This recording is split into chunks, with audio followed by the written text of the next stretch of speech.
Fix அதாங்க அத்திப்பழம். அது நான்வெஜ் ஆம்ல. அது எப்படி அது நான்வெஜ் ஆகும்? வாங்க பார்க்கலாம்.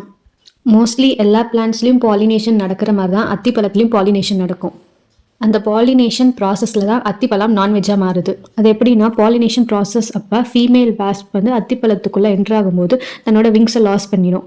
அப்படி விங்ஸ் லாஸ் பண்ண ஃபீமேல் வாஸ்ப் அத்திப்பழத்துக்குள்ளேயே எக்ஸ் லே பண்ணும். எக்ஸ் லே பண்ணிவிட்டு ஃபீமேல் வாஸ்ப் அத்திப்பழத்துக்குள்ளேயே செத்து போயிடும். அத்திப்பழத்தில் இருக்க ஃபைசின்ற என்சைம் ஃபீமேல் வாஸ்பையும் அதோட எக்ஸையும் டைஜஸ்ட் பண்ணிடும். அண்ட் அது வந்து பழமோட பழமாக கலந்துரும்.